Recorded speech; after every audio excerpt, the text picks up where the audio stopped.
코로나19 윈TV 오늘의 뉴스 브리핑입니다. 4월 9일 목요일 오후 3시 기준 미 전 지역 확진자 수는 46만 29명, 사망자는 16,374명, 하루 새 추가 사망자는 1,586명입니다. 일리노이 확진자 16,422명, 사망자 528명, 하루 새 추가 사망자는 66명입니다. 다음은 시카고와 타운별 확진자 수입니다.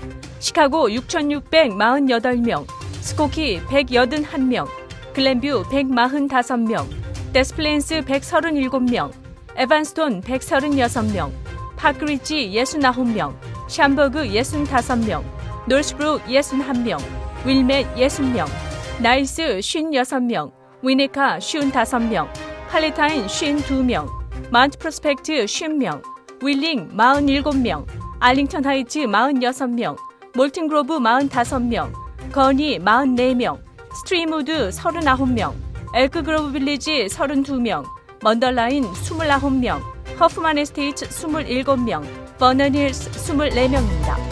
제비 프리츠커 일리노이 주지사는 8일 일리노이가 지난달 말에 새로운 코로나 바이러스에 대해 하루 10,000차례의 테스트를 처리하는 목표에 미치지 못했다는 사실을 인정했습니다. 시카고 지역 많은 환자들이 테스트 결과를 받기 위해 일부 지역에서는 최장 11일까지 기다리기도 했습니다. 실제로 일리노이 소재 3개의 연구소에서는 테스트를 처리하는 데 소요되는 시간은 평균 이틀 정도라며 테스트를 더 많이 할 수 있어야 실제 소요 시간을 줄일 수 있고 그로 인해 새로운 위험 지역을 빨리 파악할 수 있을 것이라고 강조했습니다. 라이프 시카고 시장은 4월 9일 목요일부터 4월 30일까지 시카고 시내의 오후 9시 이후 밤 시간대에 주류 판매를 금지한다고 밝혔습니다. 시카고 시장은 아직도 많은 이들이 재택 거주 명령을 이행하지 않기 때문이라고 이유를 밝혔습니다. 이 주류 판매 제한을 어기는 상점은 최대 $500의 벌금에 처해지며 체포되거나 주류 허가 취소가 될 수 있다고 경고했습니다. 제비 프리츠커 주지사는 주류 판매에 대한 통제는 시 정부, 카운티 정부의 관할이라며 선을 그었습니다. 미국 정부가 이번 주 개인 보호 장비 PPE의 수출을 금지합니다. 미국 세관국경보호국 CBP와 연방재난관리처 FEMA는 8일 공동 성명을 내고 명시적인 승인을 받지 않은 주요 보호용 의료장비의 수출을 금지하고 이를 압류할 것이라고 밝혔습니다. 장비를 정부가 구매할 것인지 수출할 것인지 등은 FEMA가 결정하고 수출품 발견 시 압류는 CBP가 담당합니다. 이들 기관은 이번 조처가 국내에서 희소하거나 공급이 부족한 물자들의 해외 반출을 막기 위해서라고 설명했습니다. 두 기관은 성명에서 FEMA와 CBP는 국내 브로커, 유통업자, 기타 중개인들이 이들 중요한 의료 자원을 해외로 빼돌리는 것을 막기 위해 협력하고 있다고 말했습니다.